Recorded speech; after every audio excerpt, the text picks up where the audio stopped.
하나님의 말씀 요한일서 2장 18에서 27절입니다. 다 같이 한 목소리로 읽겠습니다. 시작. 아이들아, 지금은 마지막 때라. 적그리스도가 오리라는 말을 너희가 들은 것과 같이 지금도 많은 적그리스도가 일어났으니 그러므로 우리가 마지막 때인 줄 아노라. 그들이 우리에게서 나갔으나 우리에게 속하지 아니하였나니 만일 우리에게 속하였더라면 우리와 함께 거하였으려니와 그들이 나간 것은 다 우리에게 속하지 아니함을 나타내려 함이니라. 너희는 거룩하신 자에게서 기름 부음을 받고 모든 것을 아느니라. 내가 너희에게 쓰는 것은 너희가 진리를 알지 못하기 때문이 아니라 알기 때문이요 또 모든 거짓은 진리에서 나지 않기 때문이라. 거짓말하는 자가 누구냐? 예수께서 그리스도이심을 부인하는 자가 아니냐? 아버지와 아들을 부인하는 그가 적그리스도니 아들을 부인하는 자에게는 또한 아버지가 없으되 아들을 시인하는 자에게는 아버지도 있느니라.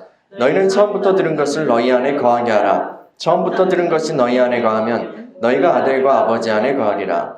그가 우리에게 약속하신 것은 이것이니 곧 영원한 생명이니라. 너희를 미혹하는 자들에 관하여 내가 이것을 너희에게 썼노라. 너희는 주께 받은 바 기름 부음이 너희 안에 거하나니 아무도 너희를 가르칠 필요가 없고 오직 그의 기름 부음이 모든 것을 너희에게 가르치며 또 참되고 거짓이 없으니 너희를 가르치신 그대로 주 안에 거하라. 아멘.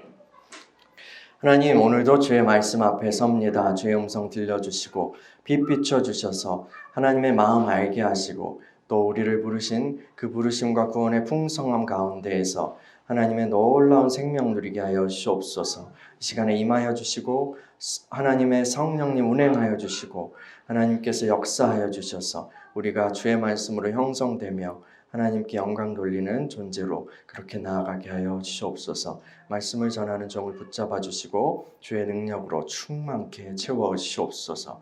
예수님의 이름으로 기도합니다. 아멘. 아담과 하와가 하나님을 거역하고 선악을 알게 하는 나무의 그 열매를 따먹은 결과 그들의 죄로 인해서 그 저주 아래 살게 되었죠. 그것의 대략은 우리가 지난 시간에 살펴보았습니다. 우리가 목격하고 또 경험하는 이 세상의 어떤 고통들은 하나님께서 처음부터 의도하신 것이 아니라 죄로 인해서 발생한 것이죠. 그것이 성경이 말하는 바입니다. 그런데 인간을 영원한 저주 가운데 두는 것은 하나님의 원하시는 바는 아니었어요. 하나님께서는 아담과 하와에게 저주의 말씀뿐 아니라 회복의 약속을 회복을 약속하는 그런 말씀도 주셨죠. 그것이 바로 우리가 잘 아는 창세기 3장 15절입니다. 우리 여러 번 읽었지만 창세기 3장 15절 다시 한번 읽어볼까요? 시작. 내가 너로 여자와 원수가 되게 하고 내 후손도 여자의 후손과 원수가 되게 하리니 여자의 후손은 내 머리를 상하게 할 것이요 너는 그의 발꿈치를 상하게 할 것이니라 하시고. 아멘. 인간을 망쳐가지고 하나님을 모욕하려는 그런 뱀의 의도는 성공한 듯 보입니다.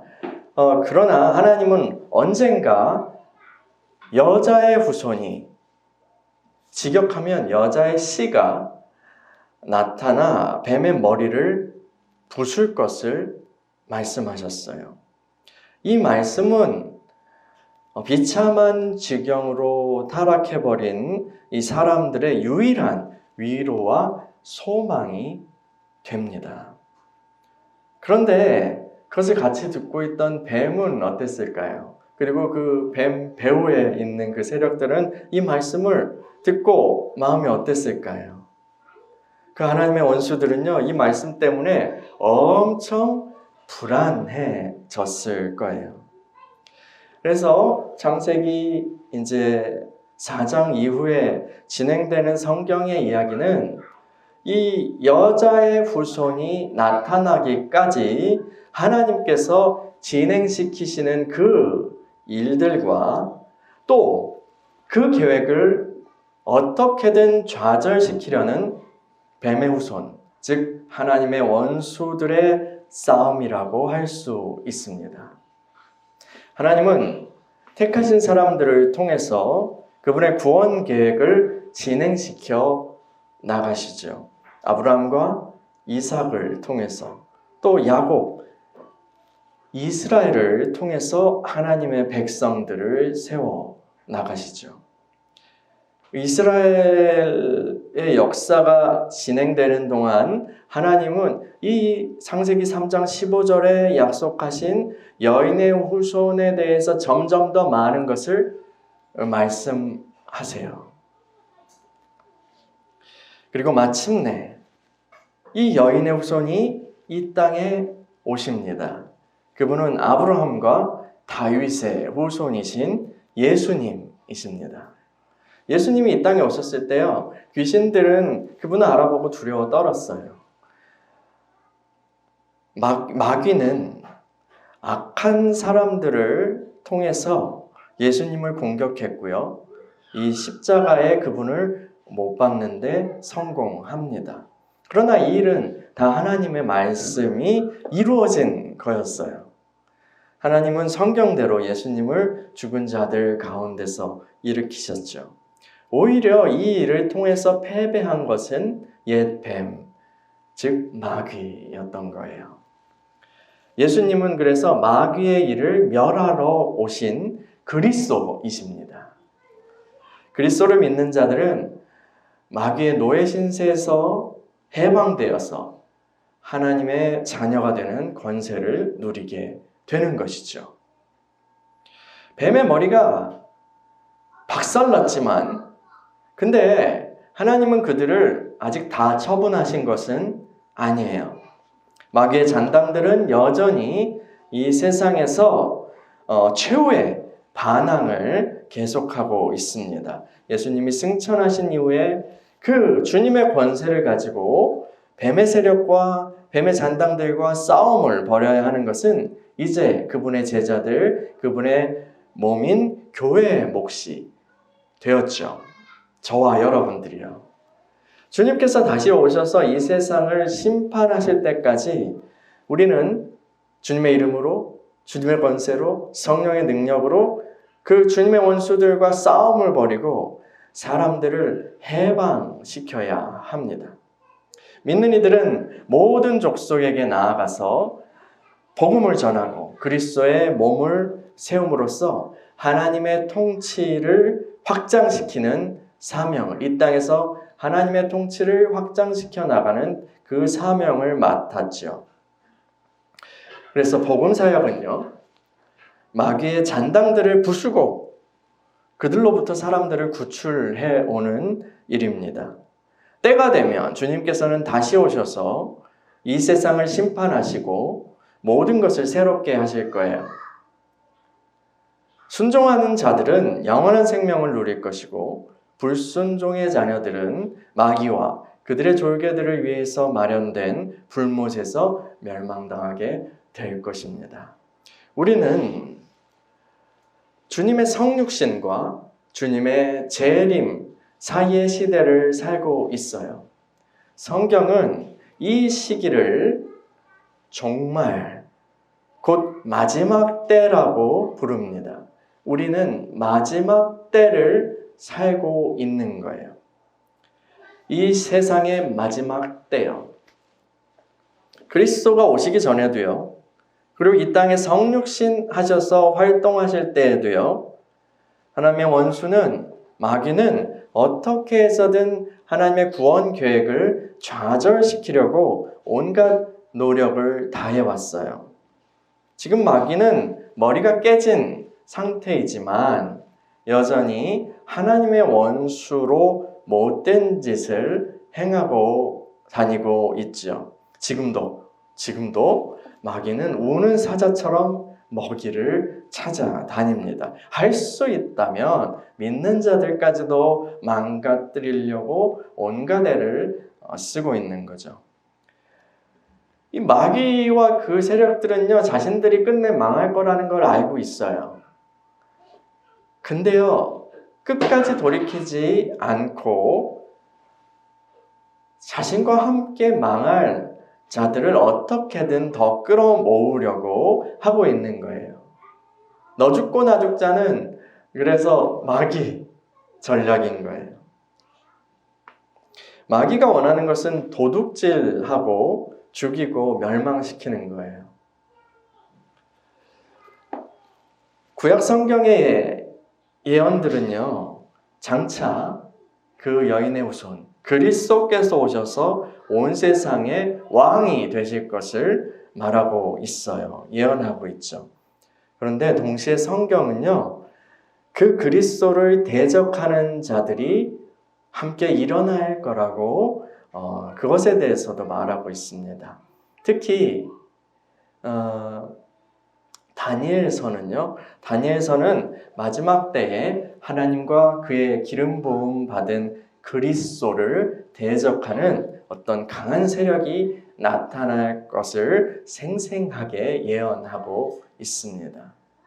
그 전에도 물론 시편 2편에서 그 기름 부음 받은 자를 대적하는 왕들에 대한 이야기가 나오죠. 그래서 계속해서 이야기가 나오는데 이 다니엘서에는 굉장히 구체적으로 물론 상징으로 나오지만 굉장히 구체적으로 예언하고 있어요. 우리 다니엘서를 한번 볼까요? 굉장히 신비로운 책인데 다니엘서 7장 24에서 25절입니다.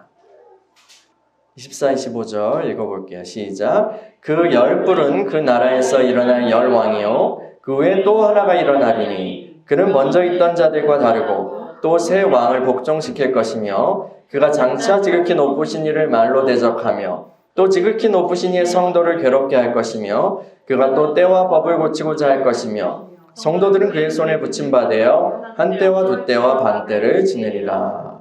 아멘. 이 사도들은 그 대적자를 적 그리스도라고 그렇게 불러요. 이 적 그리스도는 역사 속에 나타날 어떤 한 사람을 특정하는 것은 아닙니다.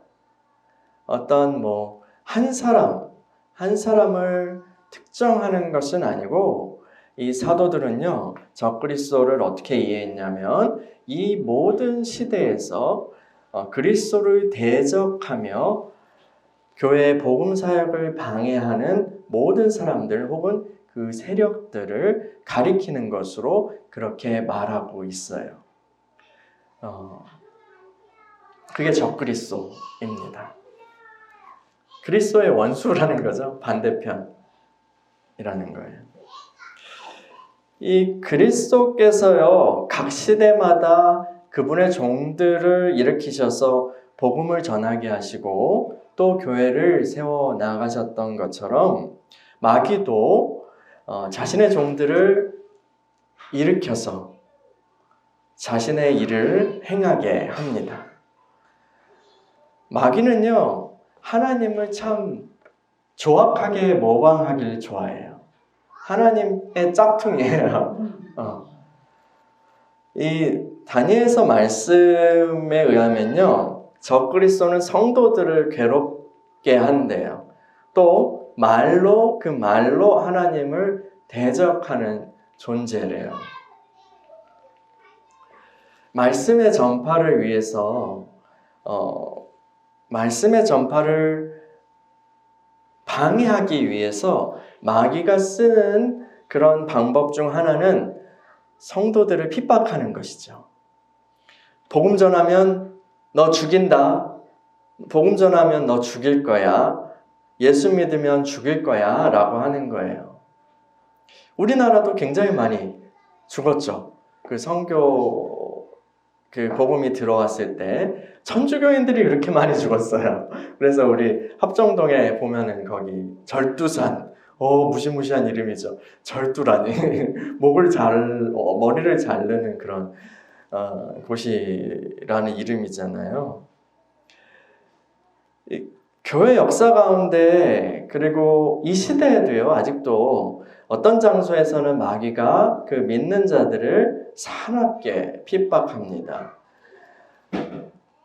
실제로 목숨을 위협당하면서 예수님을 믿고 고백하는 사람들이 아직도 많이 존재하죠. 그런데요, 이 마귀의 작전에는요, 부작용이 있었어요. 한 교부가 말한 유명한 말이 있는데 이거예요. 순교자의 피는 교회의 씨앗이다.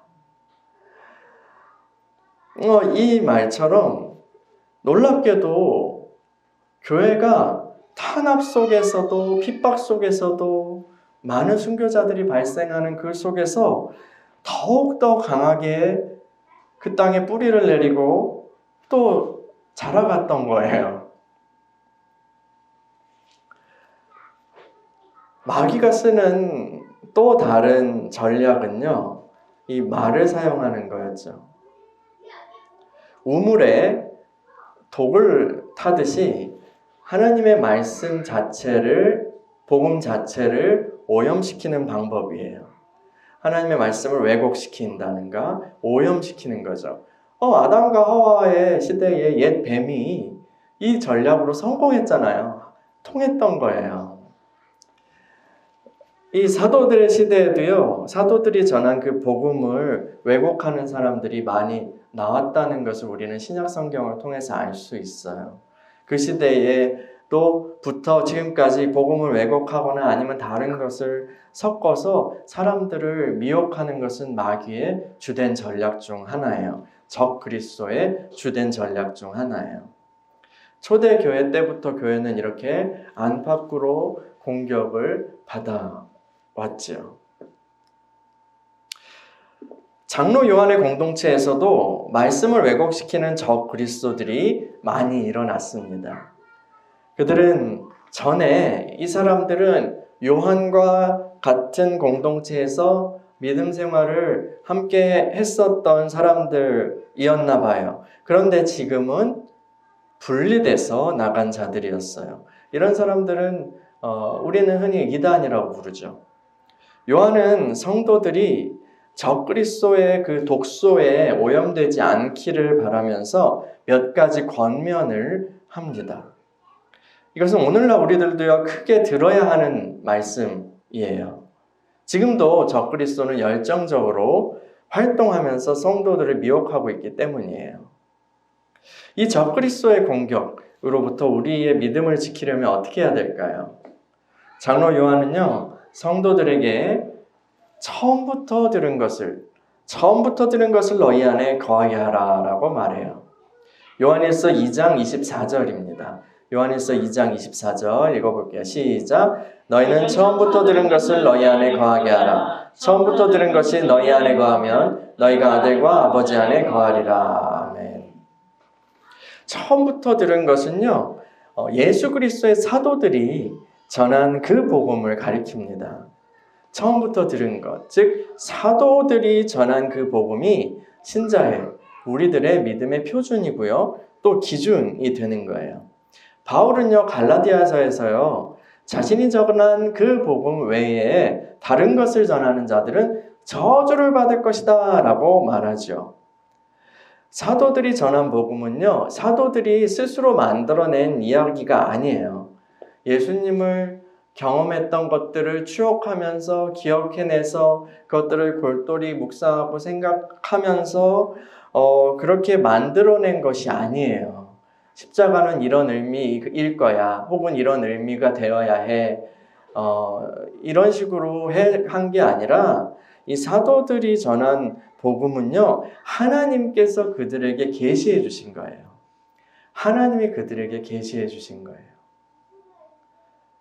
예수님에 대해서, 성경에 대해서, 십자가에 대해서, 부활에 대해서 스스로 의미를 만들어낸 것이 아니라 하나님께서 그것의 의미를 드러내 주신 거예요. 계시하신 거예요. 그래서 사도들이 전한 복음은 곧 하나님의 말씀인 것입니다. 장로 요한이 믿음의 표준으로 제시했던 이 처음부터 들은 것, 너희가 처음부터 들은 것은요, 이제 우리들에게, 우리 앞에 신약 성경의 형태로 전해졌어요. 유대인들은요, 구약 성경을 하나님의 말씀으로 인정하죠. 그러나 신약 성경은 인정하지 않습니다. 묘하겠죠? 그 결과 그들은 진리에서 떨어졌어요. 예수님께서는 유대인들에게 이렇게 말씀하셨어요. 요한복음 5장 39에서 40절을 제가 읽어드릴게요. 너희가 성경에서 영생을 얻는 줄 생각하고 성경을 연구하거니와 이 성경이 곧 내게 대하여 증언하는 것이니라. 그러나 너희가 영생을 얻기 위하여 내게 오기를 원하지 아니하는도다. 위대한 교부 어거스틴은 이런 말을 했어요. 신약은 구약 속에 감추어져 있고 구약은 신약 속에서 드러난다. 신약은 구약 속에 감추어져 있고 구약은 신약 속에서 드러난다. 구약 성경의 진정한 의미는 신약 성경을 통해서 드러나게 됩니다. 신약이 없으면 구약의 말씀을 제대로 이해할 수가 없는 거예요. 그래서 구약 39권과 신약 27권 모두를 우리는 우리 신앙의 표준으로 삼아야 하는 것입니다. 어떤 다른 것을 추가하거나 혹은 빼놓는 것은 처음부터 들은 것을 벗어나는 거예요. 그런 시도는 사람들의 영혼을 사망의 어둠으로 이끌고 나가죠. 우리는요, 여기 계신 분들은 신구약 66권이 그 성경이 우리 믿음의 표준이라는 것을 믿고 있어요. 그런데 단지 신구약 66권을 가지고 있고 그것을 인정하는 것만으로는 충분하지 않습니다. 신천지와 같은 흉악한 이단들도요, 성경으로 장난을 치기 때문이에요. 자기들이 성경을 가르친다고 해서 불러 모아서 사람들을 미혹하고 있잖아요. 그렇죠. 그들이 논어를 가르칩니다 하고 한 게 아니라 불경을 가르칩니다 이렇게 한 게 아니라 성경을 가르쳐 주겠습니다 하고 사람들을 부르는 거예요. 그래서 성경을 받았다면 성경을 바르게 읽는 길이 또한 우리에게 필요한 거예요. 신구약 성경을 읽고 공부할 때 우리가 추구해야 하는 것은요, 사도들이 전한 그 말씀에 다가가려고 하는 거예요. 다가가는 거예요. 우리는 유대인이 아니라 혹은 다른 혼미한 자들이 아니라 사도들이 성경을 읽었던, 사도들이 성경을 이해했던, 그리고 가르쳤던 그 길을 따라서 성경을 읽으려고 해야 하는 거예요. 사도들이 전한 성경 진리의 핵심은 무엇이었을까요? 그것은 예수가 그리스도라는 거예요. 이것이 바로 거대한 성경의 산에서 길을 잃지 않게 하는 나침반이 되는 것입니다. 적그리스도는 예수가 그리스도라는 것을 부인하는 자들입니다. 요한일서 2장 22에서 23절을 읽어볼까요? 요한일서 22장 22에서 23절 시작. 거짓말하는 자가 누구냐? 예수께서 그리스도이심을 부인하는 자가 아니냐? 아버지와 아들을 부인하는 그가 적그리스도니 아들을 부인하는 자에게는 또한 아버지가 없으되 아들을 시인하는 자에게는 아버지도 있느니라. 아멘. 주님께서 그 복음서에서 보면요, 주님께서 제자들에게 사람들이 나를 누구라고 하느냐라고 질문하십니다.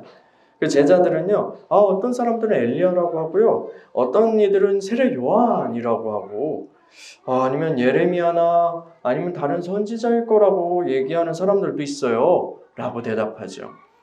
주님은 다시 그들에게 질문하세요. 그러면 너희는 나를 누구라고 하니?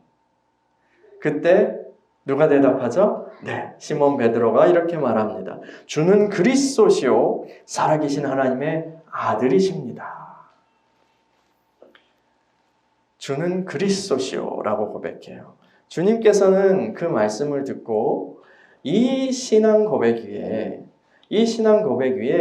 그분의 교회를 세우시겠다고 말씀하세요. 예수께서 그리스도시다라는 것은요, 교회를 세우는 근간이 됩니다. 이 진리 없이는 구원도요, 생명도요, 교회도 존재할 수 없는 거예요. 그래서 이 진리를 부인하는 자들은 적 그리스도인 것입니다. 세상의 어떤 사람들은요, 예수님을 소크라테스, 붓다, 공자와 같은 그런 반열에 올려놓죠. 그래서 어떤 4대 성인의 한 사람이라고 그렇게 이야기합니다. 그러나 예수님은 4대 성인 중 한 사람이다 라는 고백은 교회의 기초가 될 수 없어요.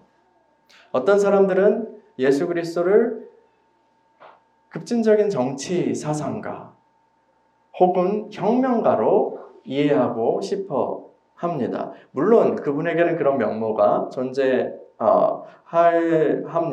그런 면모를 발견할 수 있을지도 몰라요. 그러나 예수님은 혁명가다. 예수님은 정치 사상가였다라는 그런 고백으로는 결코 영원한 생명을 얻을 수 없습니다. 어떤 종교는요, 어떤 이단들은 예수님을 하나님의 천사나 아니면 어떤 독특한 하나님의 피조물이나 인간보다 더 뛰어난 어떤 피조물이나 아니면 선지자 중에 한 사람일 거다라고 그 정도로 수용하는 종교도 있습니다. 그런데 그것은 다 아버지로부터 온 것이 아니에요. 그것은 다 육신으로부터 나온 것이며 하나님과 관련이 없는 거죠. 예수가 그리스도시다라는 것은요, 타협할 수 없는 진리예요. 이 진리를 부인하거나 아니면 슬쩍 다른 말을 끼워 넣거나 거짓으로 사람들을 미혹해서 결국은 예수 말고 내가 그리스도야 라고 말을 하는 사람들은 다 적 그리스도입니다. 우리는 이런 자들을 멀리해야 하죠. 하나님께 속한 자들은 예수께서 그리스도이심을 알아보고 인정하는 자들이에요.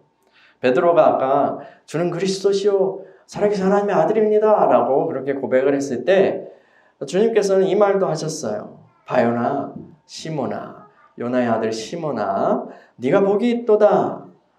이를 내게 알게 한 이는 혈육이 아니요 하늘에 계신 내 아버지시다 라고 말씀하세요. 그래서요, 성경은 사람들이 예수님을 믿고 진리로 깨닫게 되는 것은요, 스스로 된 것이 아니라 하나님께서 그 사람에게 행하신 일이라고 말해요. 여러분들도 그럴 수 있는데 사람들의 구원 간증들을 들어보면 이런 얘기를 하는 사람들이 있어요. 어느 날 갑자기 성경이 믿어지기 시작했어요. 어느 날 갑자기 예수님이 나를 위해서 십자가에 죽으셨다는 것이 믿어지기 시작했어요. 그런 이야기들을 하는 사람들이 있습니다. 근데 어느 날 갑자기 그것은 우연히 일어난 것이 아니에요. 그것은 그냥 일어난 것이 아니라 성령께서 그 사람의 마음을 새롭게 하셨기 때문에 일어난 사건이에요. 그러므로 구원도요, 믿음도요, 모두 하나님의 선물인 것입니다. 진리의 말씀이 선포될 때에 성령께서 사람들의 마음을 열어주시면 그가 그 말씀을 받고 구원받게 되는 거예요. 진리의 영이신 성령께서는 그 신자가 구원받은 이후로도요, 신자들 안에서 거하시면서 진리를 깨닫게 하시는 그 일을 계속해 나가십니다. 이것을 장로 요한은요, 오늘 읽은 그 본문에서 기름 부음이라고 표현해요. 기름 부음이요. 요한일서 2장 20절과 27절을 읽어볼까요? 20절 시작. 너희는 거룩하신 자에게서 기름 부음을 받고 모든 것을 아느니라. 27절이요. 너희는 주께 받은 바 기름 부음이 너희 안에 거하나니 아무도 너희를 가르칠 필요가 없고 오직 그의 기름 부음이 모든 것을 너희에게 가르치며 또 참되고 거짓이 없으니 너희를 가르치신 그대로 주 안에 거하라. 아멘. 이 구절의 기름 부음은요, 신자의 마음을 새롭게 하시고 또 진리를 증거하시는 그 성령님의 임재와 사역을 가리킨다고 볼 수 있습니다. 하나님께 속한 참된 신자들은요, 하나님께 속한 참된 신자들은 예수님이 그리스도이심을 알아요. 그리고 거듭난 믿는 이들은 그 안에 성령께서 계시는 거듭난 믿는 이들은 신구약 성경이 거룩하신 하나님의 말씀이라는 것을 압니다. 그것은 인간의 추론으로 말미암은 결과가 아니라 성령께서 그들의 마음 안에서 진리를 증거하셨기 때문에 나타난 일이에요. 기름 부음이 너희 안에 거하기 때문에 아무도 너희를 가르칠 필요가 없다는 것은요, 이 교회에서 신자를 위한 설교나 가르침이 전혀 필요하지 않다라는 그런 말이 아니에요. 너희가 처음부터 들은 것이라는 그 표현에서 우리가 알 수 있듯이요, 주님께서는 그 말씀을 통하여서 사람들을 이끄시고 또 다스리시고 사람들을 양육하시죠. 그것을 위해서 말씀의 사역자들을 일으키세요. 이 말은요, 기름 부음이 너희 안에 거하기 때문에 아무도 너희를 가르칠 필요가 없다라는 이 말은요, 여러분 안에 성경의 저자이신 진리의 성령께서 계시고 그분이 빛을 비춰주시면서 인도해 주시기 때문에 여러분이 진리의 말씀을 들으면 그 진리를 알아보고 진리를 바르게 깨달아 갈 수 있다는 것을 뜻해요. 제가 설명을 잘했나요? 네.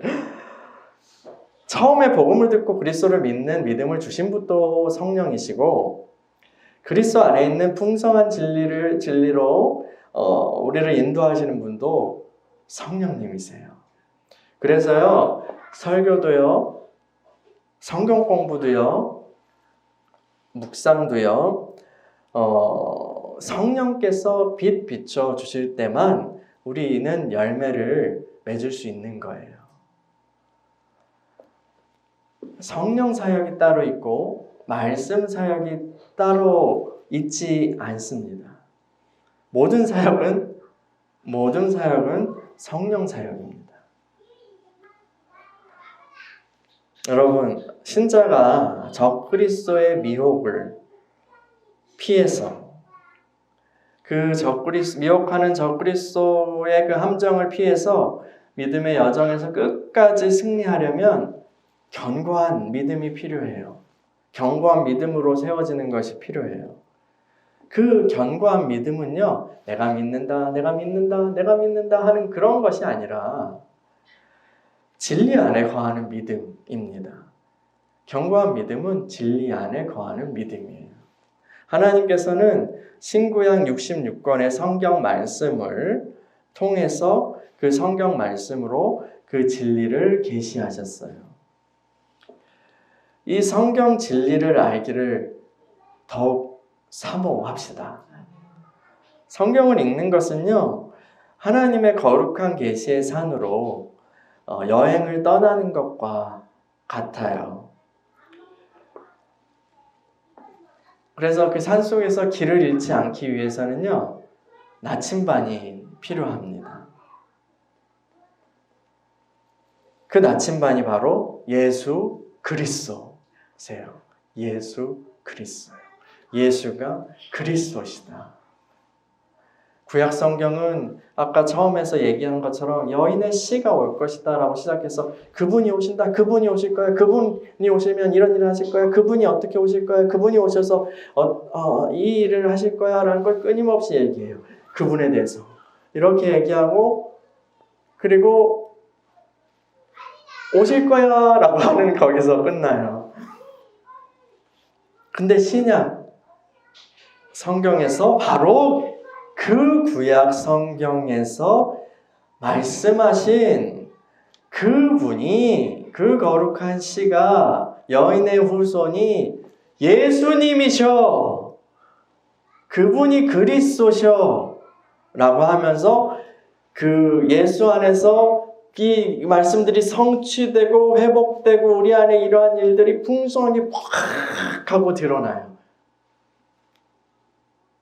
예수 그리스도라는 것은 그래서 성경을 읽는 중심, 핵심, 열쇠가 되는 거예요. 예수님은요, 알파 오메가시죠. 그분은 이 우주의 시작과 끝이실 뿐 아니라 성경에 있어서도 시작과 끝이세요. 예수님의 이야기.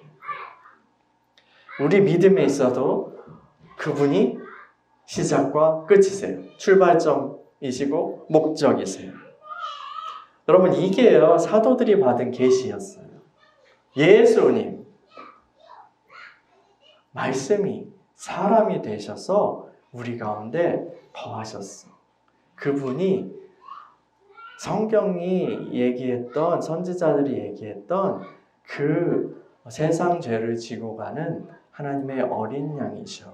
그분이 십자가를 지시고 또한 성경대로 사흘 만에 하나님께서 그를 일으키셨어. 그분은 다시 오셔서 이 세상을 심판하실 거야. 우리는 성경에서요, 다른 어떤 것을 찾으려는 것이 아니라 예수님을 알기를 추구해야 합니다. 예수님이요. 또 하나님께서는요, 그 예수님을 만나기 위해서 성경의 산으로, 진리의 산으로 떠나는 우리들을 홀로 두시지 않으셨어요. 진리의 길을 말씀하시고 진리의 길을 놓으셨던 그 성령께서 우리 안에서 또한 우리와 함께 그 진리를 들어주시고 친히 그분이 그 진리를 우리 안에서 해석해 주세요. 알게 해주세요. 깨닫게 해주세요. 알아보게 하세요. 우리를 진리로 인도해 주세요. 성령을 의지하지 않고 자신의 명철을 의지하거나 아니면 세상 지식을 자랑하는 자들은 결코 이 진리의 빛을 얻을 수 없습니다. 성경 말씀, 성경 66권, 그리고 예수 그리스도, 또 성령님의 증거하심을 통해서 진리 안에 거할 때 우리는 적그리스도의 그 미혹에 흔들리지 않는 견고한 믿음으로 세워져 나갈 수 있어요. 곡식을 이렇게 키즈를 하면요, 키즈를 하면 쭉정이는 바람에 슉, 가벼운 쭉정이는 바람에 슉 하고 날리고 알곡은 그 안쪽에 남게 되죠. 적그리스도의 미혹은 매우 사악한 의도로 마귀가 하는 그런 사악한 일이 분명합니다. 그러나 하나님의 섭리의 관점에서 보면요, 하나님의 섭리의 관점에서 또 보면 이 미혹은 신자들을, 믿는 이들을 각성하게 하는 그런 경보이기도 해요. 그냥 그런 것들이 없다면 신자들이 대충 그냥 뭐 진리를 추구하지 않아도 돼. 대충 알아도 돼. 이러다 구원 받지. 천국 가지. 이런 태도일 수도 있어요. 물론 구원받은 자들 안에는 하나님을 향한 어떤 열정이 있습니다만 말을 하면 그렇다는 거예요.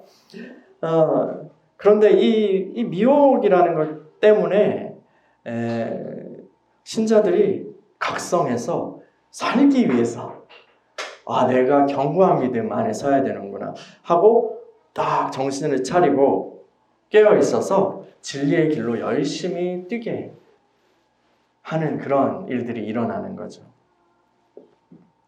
난 믿습니다.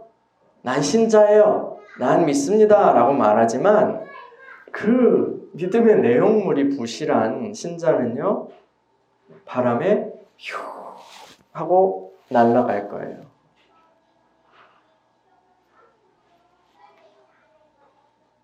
그러나 진리로 속이 꽉 찬 믿음을 가진 신자들은요, 흔들리지 않을 것입니다. 우리의 믿음은 지금 어떻습니까? 통통한 알곡처럼, 기름진 그런 알곡처럼 진리로 충만한 저와 여러분들이 되기를 간구합니다. 우리 함께 기도할까요?